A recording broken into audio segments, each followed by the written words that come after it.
बदलने की संभावना। प्रदेश में 5 जिलों में बारिश का पूर्व अनुमान मौसम विज्ञान केंद्र ने जताया है।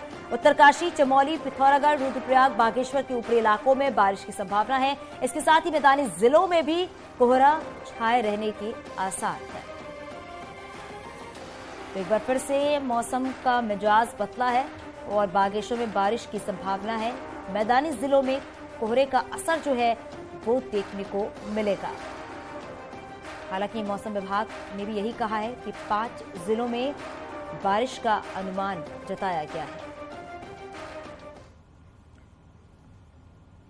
तो वहीं कोटद्वार के सुखरू नदी पर बने पुल का पिलर एक बार फिर से 6 इंच तक नीचे धंस गया, जिससे इलाके में हड़कंप मच गया। 5 महीने पहले भी पुल का पिलर 4 इंच नीचे धंस गया था, जिसके बाद में 1.5 महीने तक पुल पर वाहनों की आवाजाही पूरी तरह से रोक दी गई थी। तभी से पुल की मरम्मत का काम भी किया जा रहा था। तो वहीं आज एक बार फिर से जो तस्वीरें निकलकर सामने आई हैं उसमें ये जानकारी मिली कि पिलर एक बार फिर से धंस गया है और साथ ही पुल के हालातों को लेकर लोगों में खासा आक्रोश भी देखा गया। हालांकि मामले में पीडब्ल्यूडी का कहना है कि जल्द ही पुल की मरम्मत का काम पूरा कर लिया जाएगा। जो ट्रीटमेंट होना चाहिए था वो हो नहीं पाया और हमने तो उसी समय कह दिया था। माननीय विधायिका से हम मिले थे यहाँ पे, खंडूरी मैडम से, हमने उनको कहा था कि ये ट्रीटमेंट जो है ना ये आगे नहीं चलेगा। बरसात से इस पे काम शुरू लग गया था, लेकिन क्या काम हुआ, कैसे वो कार्य हो रहा है, कार्य की गुणवत्ता, आज उस पे एक प्रश्न चिन्ह खड़ा होता है। उत्तरकाशी में साल दर साल भूस्खलन से प्रभावित गांवों की संख्या बढ़ती जा रही है। 27 गांव अति संवेदनशील में रखे गए हैं, लेकिन अभी तक कोई ठोस कदम नहीं उठाया गया है। आप ये रिपोर्ट देखिए।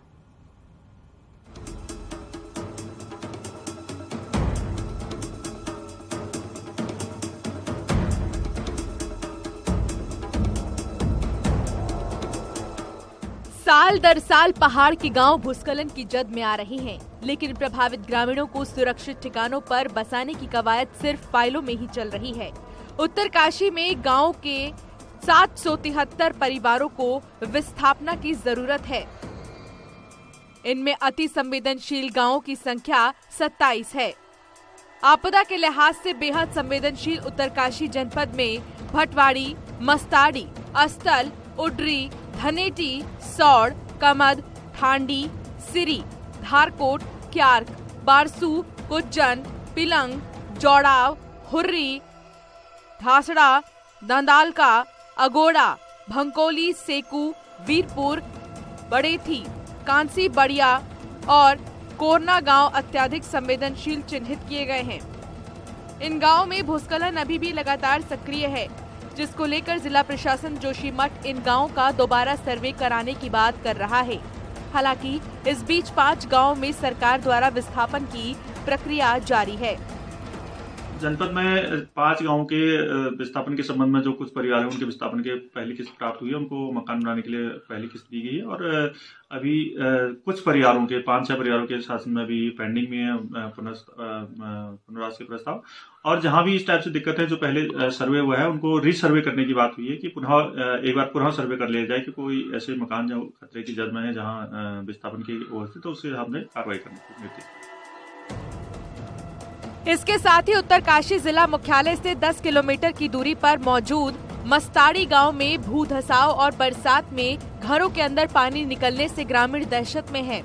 वहीं मस्ताड़ी गांव तो 31 वर्षों से भू धसाव की चपेट में है और यहां के लोगों के घरों में दरारें पड़ी हैं, तो रास्ते और खेत लगातार धंस रहे हैं, जिसको लेकर ग्रामीण लंबे समय से विस्थापन की मांग कर रहे हैं, लेकिन अभी तक विस्थापन नहीं हो पाया है। जबकि प्रशासन ने 1997 में गांव का भूगर्भीय सर्वेक्षण भी कराया था, लेकिन अब फिर से जिला प्रशासन सर्वे कराने की बात कर रहा है।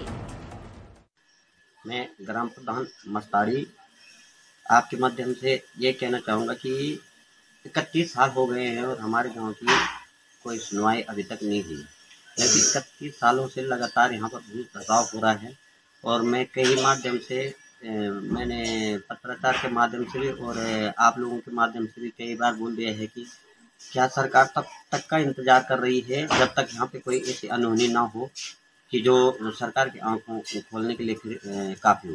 जनपद में 5 गांवों के विस्थापन के संबंध में जो कुछ परिवार हैं उनके विस्थापन के पहली किस्त प्राप्त हुई है, उनको मकान बनाने के लिए पहली किस्त दी गई है और अभी कुछ परिवारों के 5-6 परिवारों के शासन में अभी पेंडिंग में है पुनर्वास के प्रस्ताव। जिले के 27 गांव अति संवेदनशील हैं, पर इन गांवों को सुरक्षित बसाने की कवायद के लिए कोई ठोस कदम अब तक नहीं उठाए गए। न्यूज़ 18 के लिए उत्तरकाशी से बलबीर परमार की रिपोर्ट। तो जोशीमठ में लगभग 28 घर ऐसे हैं जो कि प्रधानमंत्री आवास योजना के तहत गरीब परिवारों के लिए नगर पालिका ने बनाए थे, लेकिन उन घरों में भी दरारें आ चुकी है, जिसके बाद में लोगों ने घर छोड़ दिए हैं।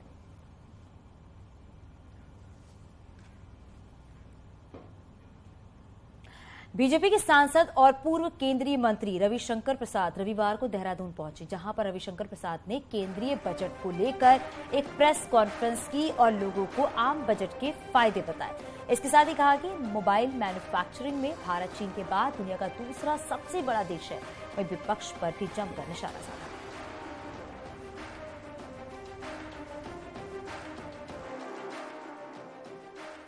आज स्टार्टअप को लाया जाए एग्रीकल्चर के क्षेत्र में विकास के लिए। डिजिटल इंफ्रास्ट्रक्चर पर एग्रीकल्चर में बहुत खर्चा होने का प्रस्ताव है बजट में। एक्सेलरेटर योजना है उसके लिए। तो मेरी अपेक्षा होगी कि उत्तराखंड के जो प्रतिभा संपन्न हमारे नौजवान हैं वो यहां इस क्षेत्र में एग्रीकल्चर में स्टार्टअप के रूप में और सक्रिय हों और इसका लाभ लें, इसकी असीम संभावना है।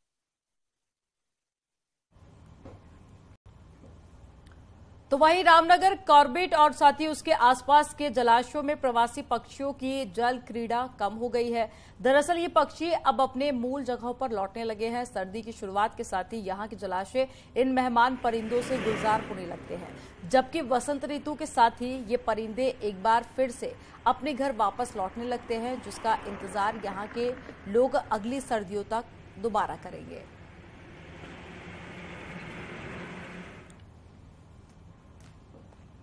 प्रसिद्ध शक्तिपीठ मां पूर्णागिरि के धाम में 8 मार्च से 3 महीने का मेला लगने जा रहा है, जिसको लेकर प्रशासन ने लगभग सभी तैयारियां पूरी कर ली हैं और तैयारियां जो हैं वो भी चल भी रही हैं। और मार्च से जून तक लगने वाले सरकारी मेले में लगभग 30 से 50 लाख श्रद्धालुओं के आने की उम्मीद है।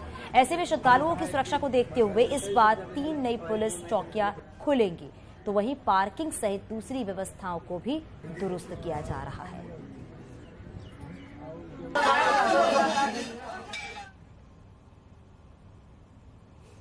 तो देहरादून में पॉलीथीन बैन करने के लिए सबसे पहला अभियान 2010 में शुरू हुआ था, लेकिन आज 13 साल बाद भी राजधानी को पॉलीथीन मुक्त करना सपना ही बना हुआ है। साल 2019 से अब तक राजधानी में 3 बार पॉलीथीन पर बैन लगा जा चुका है, मगर बावजूद इसके पॉलीथीन का इस्तेमाल धड़ल्ले से हो रहा है। नगर निगम आयुक्त का कहना है कि पॉलीथीन बैन करने के लिए लाखों रुपए के चालान काटे जा रहे हैं और कार्रवाई लगातार जारी है और कई क्विंटल पॉलीथीन भी जब्त कर ली गई है। अभी भी लोगों को लगातार जागरूक किया जा रहा है, लेकिन उसके बावजूद भी लोग पॉलीथीन का इस्तेमाल कर रहे हैं।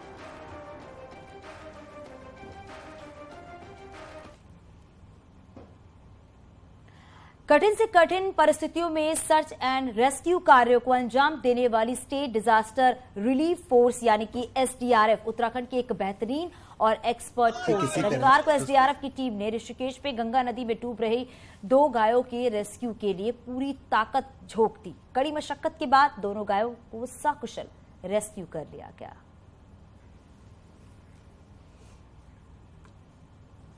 तो वहीं देहरादून में कृषि मंत्री गणेश जोशी ने रविवार को श्री गुरु राम दरबार में महंत देवेंद्र दास जी से मुलाकात की। महंत देवेंद्र दास ने कृषि मंत्री को एसजीआरआर यूनिवर्सिटी के कृषि विभाग द्वारा की जा रही जैविक खेती के बारे में बताया।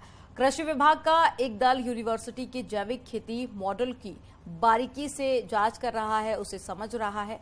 आपको बता दें कि गुरु राम राय यूनिवर्सिटी के कृषि प्रोडक्ट बाजार में हाथों हाथ बिकते हैं। तो कृषि मंत्री ने एसजीआरआर मेडिकल कॉलेज द्वारा हेल्थ केयर क्षेत्र में किए जा रहे कामों को भी सराहा है।